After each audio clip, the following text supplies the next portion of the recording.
counterproductive. It'll only recruit more people to ISIS. This is the most important vote that any member of Congress can take. It is a vote that potentially sends America's sons and daughters into harm's way, and we do not take that responsibility lightly. To the committee, and we thank you for being here today to discuss one of the most important. Now, I know some may see this as limiting, but at the end of the day, Americans will not be supportive of an authorization of an endless war. They do not want us to occupy Iraq for decades.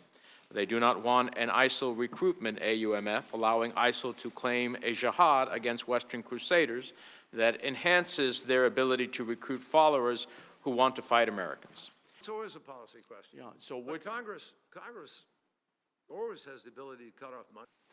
The authorization, or AUMF, should give the President the clear mandate and flexibility he needs to successfully prosecute the armed conflict against Daesh and affiliated forces, but the authorization should also be limited and specific to the threat posed by that group and by forces associated with it. Ground combat operations against ISIL, that it will be the responsibility. It will be years, not months, before it is defeated. We know that.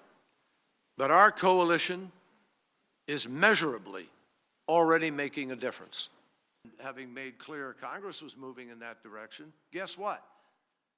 Instead of 1 or 2 days, one thing is certain. Daesh will continue to spread until or unless it is stopped. So there should be no question that we, with our partners, have a moral duty and a profound international security interest and national security interest in stopping them.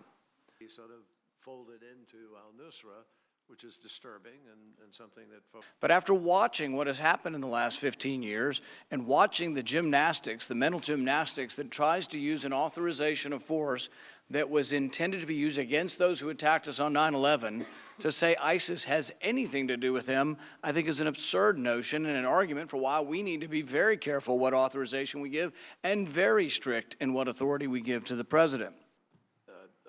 Unnecessary debate here. We want to build the strong. If you want to get into it as a declaration of war, you certainly have the right to try to do that. But I would counsel you also that no declaration of war has taken place since World War II. Since World War II. And want to have some adequate congressional restraint reflected